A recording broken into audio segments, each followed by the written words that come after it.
আটকে যাওয়া এই সাপটিকে কিভাবে উদ্ধার করছেন। দেখুন, তিনটে জিনিস দ্বারা যে কেউ সাপ ধরতে পারে। এক, অপরন্ত সাহস, দুই, চোখের দৃষ্টি, তিন, কৌশল। দেখুন সাপটাকে উদ্ধার হয়ে গেছে, কোনো চিন্তা নেই। একে আমরা এখান থেকে অন্য জায়গায় অর্থাৎ বন দপ্তর হাতে তুলে দেবো, বা বন দপ্তর যদি না আসে আমরা নিজেরাই একে প্রকৃতিতে ছেড়ে দেবো। তিনটে জিনিস দ্বারা যে কেউ সাপ ধরতে পারে। এক, অপরন্ত সাহস, দুই, চোখের দৃষ্টি, তিন, কৌশল। আর যে কথাটি বলবো, সাপ দেখলে আপনারা দাঁড়িয়ে যাবেন এবং নিজের লোকালেই চলে যাবে।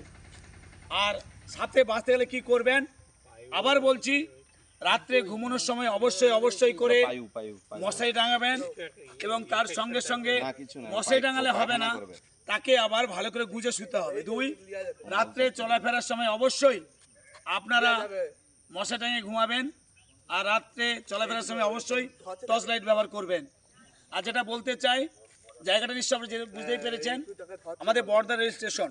আমাদের পশ্চিমবঙ্গের বিজ্ঞান মঞ্চের সহসভাপতি তথা স্টেশন মাস্টার পার্থিব চ্যাটার্জি ফোন করতেই আমি এবং আমাদের কোষাধ্যক্ষ অনুপ পাঁজা মহাশয় আমরা উপস্থিত হয়ে যাই। যা বলতে চাই, দেখুন সাপটা কীভাবে আমরা উদ্ধার করলাম এই কাঁচি দিয়ে। যাই হোক, সকলে ধন্যবাদ জানাই, বিশেষ করে সৌমন দলেকে ধন্যবাদ জানাবো। ও একটু মাছ ধরতে ভালোবাসে, মাছও খেতে ভালোবাসে। ও খালের জায়গায় বাবু ঘুরে যে এই যে সেই সোমেন খুব সাবধান ভাই। সাপ ছোবল মারলে বিপদ ঘটতে পারে, সব সময় আগে অ্যালার্ট করবে, ওটাকে আঘাত করবে, ওই জায়গাটা আওয়াজ করবে, তারপরে জাল তুলতে যাবে, বুঝেছো? না হলে হ্যাঁ এর মধ্যে ক্ষতি হতে পারে। তাই পশ্চিমবঙ্গ বিজ্ঞান মঞ্চের পক্ষ থেকে সকলকে ধন্যবাদ জানাই।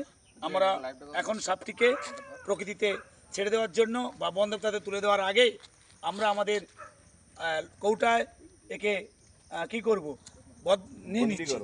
সকলকে ধন্যবাদ জানাবো। সাপ দেখলে আপনারা মারবেন না, একে ছাড়লে এখনই বমি করবে, তাই আমি ধারে নিয়ে যাচ্ছি। ধুতে হবে দাদা।